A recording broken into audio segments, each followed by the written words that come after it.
Demi uang, PKC gencar menindak industri farmasi, menyelidiki sampai 20 tahun ke belakang. Seperti yang telah diberitakan sebelumnya, Partai Komunis China meluncurkan apa yang disebut sebagai upaya anti-korupsi di bidang medis pada akhir Juli lalu. Media China, Daily Economic News, mengutip sumber-sumber terkait yang mengindikasikan bahwa hanya dalam kuartal pertama tahun ini, lebih dari 60 pemimpin rumah sakit atau pejabat dari sistem medis dan kesehatan telah diselidiki.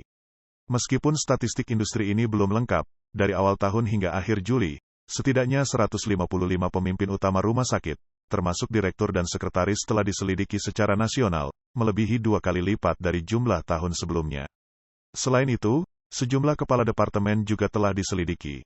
Otoritas PKC sebelumnya mengungkapkan sebuah kasus, di mana akselerator linier untuk penggunaan medis, yang diimpor dengan biaya 15 juta yuan dibeli oleh sebuah rumah sakit dengan harga 35,2 juta yuan, dengan direktur rumah sakit mengantongi suap sebesar 16 juta yuan.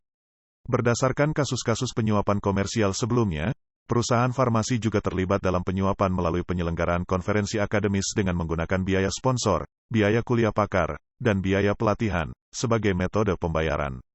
Dilaporkan, sejak tindakan keras terhadap suap farmasi dimulai pada tahun 1996, dan hingga tahun 2010, suap farmasi masih mencapai 45 miliar yuan, sekitar 6,2 miliar dolar Amerika Serikat, dengan 80% obat dijual melalui rumah sakit umum. Komentator Current Affairs terkemuka di Amerika Serikat, Tang Jin Yuan, menyatakan, secara teori, tampaknya rumah sakit ini bertujuan untuk kembali ke arah di mana kesejahteraan masyarakat menjadi yang utama. Untuk sejumlah besar orang yang membutuhkan perawatan medis, ini bisa membawa manfaat praktis tertentu. Namun, saya yakin tujuan sebenarnya adalah untuk melepaskan industri medis dari pasar dan mempersiapkannya untuk dikontrol oleh pemerintah. Dia menambahkan bahwa akar penyebab korupsi medis sebenarnya terletak pada komersialisasi perawatan kesehatan, sebuah arah kebijakan yang ditetapkan oleh Partai Komunis China sendiri. Hal ini telah mengubah rumah sakit menjadi sebuah institusi yang memiliki sumber daya eksklusif dan terspesialisasi. Sifat dermawan mereka telah semakin disesatkan, menyerupai perusahaan yang semakin digerakkan oleh keuntungan di pasar. Kecuali jika masalah kelembagaan yang mendasarinya ditangani, menargetkan sejumlah kecil direktur atau kepala yang terlihat korup hanya akan menjadi upaya yang dangkal. Intinya adalah bahwa pihak berwenang, dalam konteks kekurangan keuangan, terlibat dalam bentuk lain dari penyitaan kekayaan dari kalangan kaya. Ada laporan yang mengindikasikan bahwa kampanye anti korupsi ini akan melihat sampai 20 tahun ke belakang. Dengan kata lain, para pensiunan yang berharap untuk mendapatkan tempat yang aman akan merasa tidak mungkin tercapai. Timbul pertanyaan, dapatkah hal ini benar-benar menyelesaikan masalah korupsi secara menyeluruh dalam sistem perawatan kesehatan komunis China? Mantan tokoh media di China Daratan, Xiao Longjin, menyatakan, melihat sampai 20 tahun ke belakang adalah untuk mengungkap jumlah uang yang lebih banyak. Saya tahu ada direktur rumah sakit yang sudah mencoba segalanya untuk meninggalkan negara ini pada tahun 2022. Beberapa dari mereka memiliki rasa politik yang tajam. Korupsi dalam bidang medis adalah korupsi di dalam sistem dan merupakan tugas yang mustahil untuk diselesaikan secara mendasar. Modal besar di sektor medis telah membentuk aliansi dengan politik.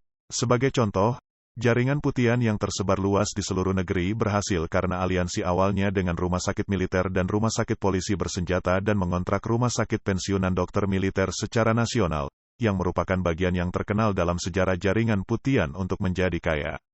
Menghilangkan pertumbuhan ganas ini sama saja dengan mengayunkan pisau kepada para pejabat senior China.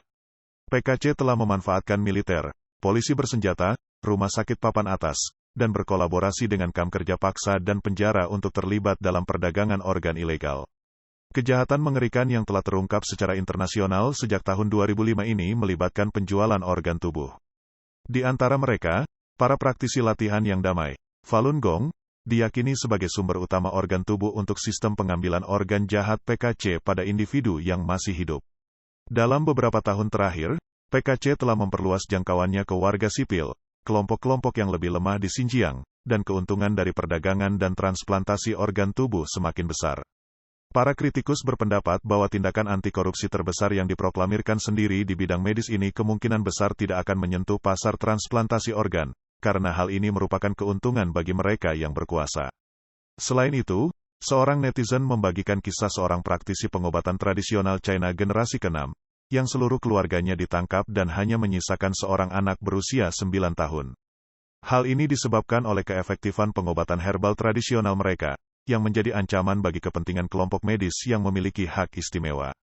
Setiap anggota keluarga dijatuhi hukuman penjara 10 tahun, didenda 29,5 juta yuan, dan rekening bank serta aset mereka dibekukan. Namun, pengadilan tidak dapat menemukan korban.